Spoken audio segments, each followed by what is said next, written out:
acronym that stands for Believing in Life and Achieving a Quest for Unity in Everything, was way ahead of their time when they burst onto the music scene on the cusp of the new millennium in 1999. They had multiple hit songs, a platinum album, and worked with some of the biggest names in the music industry like TLC and NSYNC.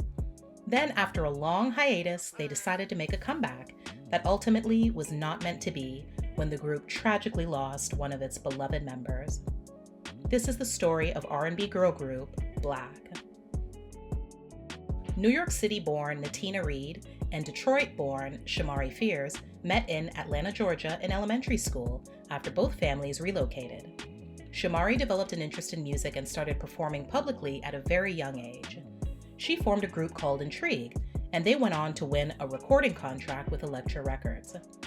While she was doing her thing with her group, Natina did the same with a group she formed called Blaque.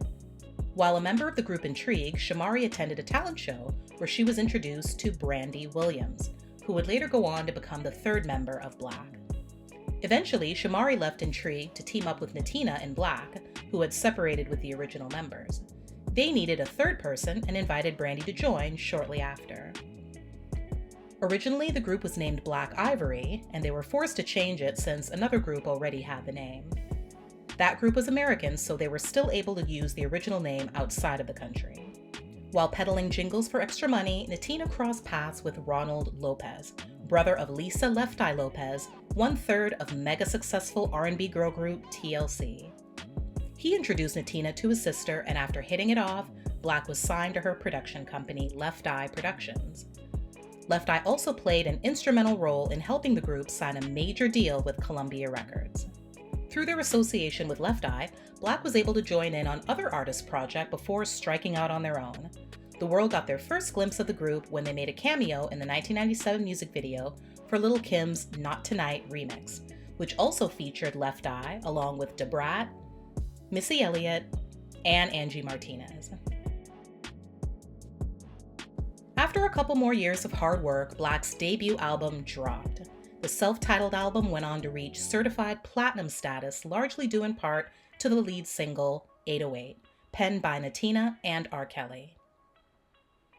The follow-up single, Bring It All to Me, featuring JC Chasez of NSYNC, did even better than 808, climbing all the way to number 5 on the Billboard Hot 100 singles chart. Left Eye's influence was especially evident in the group's fashion style on the album cover, as well as their music videos. The third and final single off the album, I Do, didn't fare as well. However, that was the least of the group's worries, because in the summer of 1999, Blaque got a great opportunity to tour as one of the opening acts for NSYNC, and later that year on TLC's Fan Mail Tour. The following year, the group was bitten by the acting bug, and all 3 members starred as East Compton Clover's cheerleaders in the hit teen comedy Bring It On. Of course, it was only natural that they would also lend their vocals to the movie's soundtrack, which they did with an up-tempo song called As If. For unknown reasons, as the group was getting ready to debut their second album, Blackout, which they also were executive producers on in 2001, Columbia Records pulled the rug out from under them and shelved the project along with the music video for the first single, Can't Get It Back. To add insult to injury, the album ended up being released in Japan. Many years later, it finally appeared on iTunes in the US. 2002 brought more bad news after Lisa Left Eye Lopez was tragically killed in a car crash in Honduras. In an interview with The Guardian, Brandy said, "She was a true friend, a big sister, a mother figure. For us to lose her at such an early time in our career was just a devastating blow." The group tried to get back on track by signing with Elektra Records, and after Natina gave birth to a son with rapper Kurupt, they went to work on their third album, Torch. Unfortunately, this album suffered the same fate as the second, as it became shelved as well after the group were released from their contract. There was some speculation that Natina was leaving the group due to her pregnancy, which may have influenced the label's decision to not release the project, believing she wouldn't be around long term. An alternate version did find its way onto iTunes for a while before being taken down. One silver lining out of all of this was I'm Good, A song slated to appear on the album ended up on the soundtrack of the 2003 dance movie, Honey. At this time, it only seemed natural each member of Black began to pursue solo endeavors. Natina officially left the group to go into ministry in 2003. The remaining members did replace her for a short time to make the trio complete again, but they never debuted with their new member.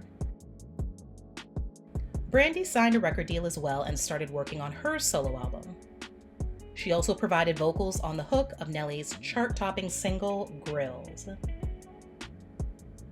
Shamari went on to sign with Darkchild Records in 2005 and was set to debut her solo album the following year, but those plans fell through when all the original members of Black decided to reunite and spend the next several years working on their fourth album, Private Show. During this time, the group was also filming a reality show called Black in the House, documenting the recording process for the album and their return to the stage. The show was scheduled to air in the summer of 2008. However, it was never picked up, and the album was, you guessed it, shelved. The group took to social media and released several songs on YouTube before finally deciding to disband. Several more years passed, during which Shamari married Ronnie DeVoe of New Edition and Belle Biv DeVoe fame in 2006, and Brandy married Jay Harris in 2009, while also working on her own solo music. Natina focused on acting and book writing, but in April of 2010, she did have a brush with the law when she was arrested and charged with disorderly conduct. There were several other charges such as prostitution and cocaine possession that appeared to be on her booking papers, but those were proven to be a fake and pathetic attempt by a blog to generate hits. However, many people understandably believe the charges after seeing her very rode hard and put away wet looking mugshot. It's also worth mentioning that just over a year later, it happened again. A very special event, the Left Eye Music Festival in the summer of 2012, encouraged the group to reunite once again, where they performed their hit single, 808. Whether it was the feeling they experienced paying homage to their fallen mentor, or maybe just the high of being on stage again in general, shortly after the performance, the group signed with new management, started working on a new album, and got back into the world of reality television production. Unfortunately, the reunion was not meant to be, as Natina died after being hit by a car while crossing a street near Atlanta, Georgia, 2 days before her 32nd birthday. It's unclear why she was in the roadway. The driver was deemed not at fault and no charges were laid. She is survived by her only son. The accident also revealed some interesting information about Natina's life. The address that was listed on the incident report was of an extended stay motel, a questionable spot filled with transients that led people to believe she was possibly homeless. Reed's mother insisted that her daughter was not homeless and just in transition and about to move into a new home. Another factor to add fuel to the fire that Natina was not in a good place at the end of her life was that her 10-year-old son had been in the custody of her ex-corrupt for the last 4 years. In 2017, Shamari and her husband welcomed twin boys, and the following year she joined the cast of the Bravo reality television series The Real Housewives of Atlanta for the show's 11th season. Also at this time, her and Ronnie collaborated on a single called Love Comes Through. After Natina Reed's death in 2012, fans ramped up their need for the group's long-awaited third album to be released by starting a petition. It was an uphill battle to make that happen since Matthew Knowles, their one-time manager and father of the lead singer of another popular girl group, owned the rights. Things worked out in their favor in 2019. Black announced they'd finally be releasing the Torch album on all digital platforms. The timing couldn't have been more perfect since 2019 also marked the 20th anniversary of their debut album. The fans soaked it all up, taking the album to the number 3 spot on iTunes on the first day. In an interview with You Know I Got Soul, Brandy revealed that new music is also in the works, but before hitting the fans with something new, they wanted to say thanks for all the support over the years with a little bit of the old. With the exception of Natina's arrests, the group has stayed very much drama and scandal-free.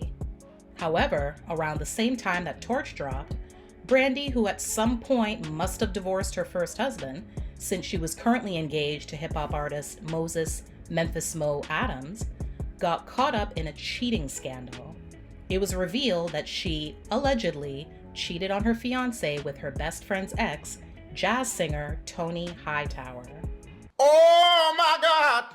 Something must have happened since, during an interview with Sister Circle, she announced that she was single and interested in doing the reality show The Bachelorette. Ironically, she's already had some reality TV experience. She had already filmed an episode of Say Yes to the Dress, a show about following brides as they search for the perfect wedding dress, in early 2019. The second half of 2019 proved to be much less chaotic for Brandy and Black as a whole. After the release of Torch, they were able to squeeze in a few stage performances toward the end of that year and also schedule more for 2020, which ended up being postponed due to COVID-19. Thanks for watching. Please like and share the video and subscribe for more amazing content. See you next time.